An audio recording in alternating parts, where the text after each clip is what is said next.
సిద్ధవటం కోట ఒక ప్రత్యేకమైంది సహజ రక్షణ కవచంతో నిర్మించిన కోట అది. ఈ కోటకు దక్షిణం వైపు పెన్నా నది, మిగిలిన 3 వైపులా లోతైన ఆగర్తతో శత్రువులు ప్రవేశించేందుకు వీలుకాని రీతిలో ఈ కోటను నిర్మించారు. ఈ కోట హిందూ, ముస్లిం రాజుల ఆధీనంలో ఉండడంతో కోట లోపల ఆలయాలు, మసీదులు ఉన్నాయి. కొన్ని భవనాలు 2 సంస్కృతులకు ప్రతిరూపంగా నిర్మాణాలు జరిగాయి. సిద్ధవటం కోటను విజయనగర చక్రవర్తిగా వీర నరసింహరాయలు పరిపాలిస్తున్న కాలంలో సంబెట గురువరాజు సామంతుగా పాలించేవారు. ఆయన పరిపాలనలో స్త్రీలను అత్యంత ఘోరంగా అవమానించి మరీ ప్రజల నుంచి అక్రమంగా ధనం దోచుకుంటూ చిత్రహింసలకు గురి చేస్తున్న విషయాన్ని కూచిపూడి భాగవతుల ప్రదర్శన ద్వారా తెలిసిన వీర నరసింహరాయలు అతనికి మరణశిక్ష విధిస్తూ సైన్యాన్ని పంపారు. ఆ సైన్యం కోటను వశపరుచుకునేందుకు యుద్ధాన్ని చేసి కోట వశమయ్యాక సంబెట గురవరాజును చంపారు. శ్రీకృష్ణదేవరాయల అల్లుడు వరదరాజు ఈ కోటను పాలించాడు. అంతకుముందు ఈ కోట ఉదయగిరి రాజ్యంలో ఉండేది. 2వ వెంకటపతి రాయలకు మట్టి ఎల్లమరాజు యుద్ధాల్లో బాగా సహకరించాడు. అందుకు గుర్తుగా ఎల్లమరాజుకు అమర నాయకరంగా సిద్ధవటాన్ని ఇచ్చాడు. మరికొన్ని ప్రాంతాల్లో సిద్ధవటానికి చేర్చాడు. మట్లి అనంతరాజు మట్టి కోటను శత్రు దుర్భేద్యమైన రాతికోటగా నిర్మించాడు. మట్లి రాజుల పతనం తర్వాత ఔరంగజేబు సేనాని మీర్ జుమ్లా సిద్ధవటాన్ని ఆక్రమించి పాలించాడు. ఆ తర్వాత ఆర్కాటు నవాబులు సిద్ధవటాన్ని స్వాధీనం చేసుకున్నాడు. కడపను పాలిస్తున్న అబ్దుల్ నబీ ఖాన్ 1714లో సిద్ధవటాన్ని తన ఆధీనంలోకి తెచ్చుకున్నాడు. మయానా నవాబులు సిద్ధవటాన్ని పాలించారు. 1799లో సిద్ధవటం ఈస్ట్ ఇండియా కంపెనీ వశమైంది. కోటకు పడమట, తూర్పున 2 ద్వారాలున్నాయి. ముఖద్వారం ఇరువైపులా ఆంజనేయుడు, గరుత్మంతుడు శిల్పాలు ఉన్నాయి. పశ్చిమ ద్వారం ఇరువైపులా నాట్య భంగిమలు, అందమైన శిల్పాలున్నాయి. పశ్చిమ ద్వారం లోపలి పైభాగాన రాహుగ్రహణం పట్టువిడుపులు ఉన్నాయి. కోట మధ్య భాగంలోని అంతఃపురం శిథిలమైంది. రాణి దర్బారు, ఈద్గా మసీదు సమీపంలో నగారా ఖానా ఉన్నాయి. ఈ నగారా ఖానా వెనక కోట గోడకు మధ్యన ఉండే తాగునీటి కోనేరొకటి ఉంది. కోటలో సిద్ధవటేశ్వర స్వామి ఆలయం, ఎదురుగా నంది విగ్రహం ఉన్నాయి. శిథిలమవుతూ ఉన్న కామాక్షి ఆలయాన్ని మరమ్మతులు చేసుంచారు. తూర్పు ద్వారానికి సమీపంలో బిస్మిల్లా షావలి దర్గా ఉంది. టిప్పు సుల్తాన్ కాలంలో దీన్ని నిర్మించారు. పక్కనే మసీదు కూడా ఉంది. మసీదుకు తూర్పుగా కోటగోడలో సారంగ మార్గాన్ని ఏట్లోకి నిర్మించారు. చక్రయత్నం ద్వారా ఏట్లో నీటిని మసీదు తొట్టిలోకి తోడేవారు.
अच्छा थे धूप है जरा ब्लैक आता है तो से हजरत की वजह नहीं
अंदर जाइए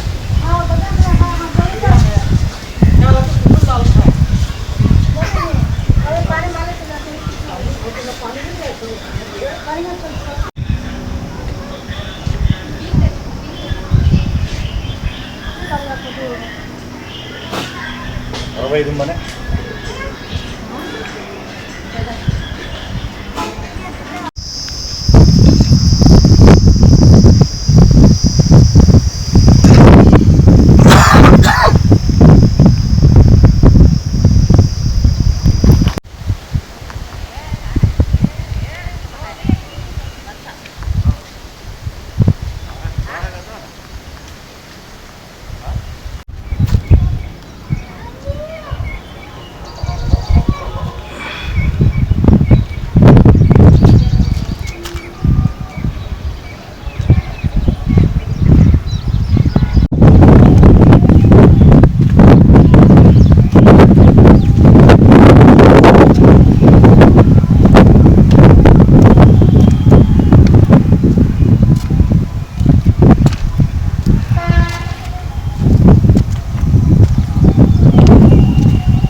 बोलना करें बस सर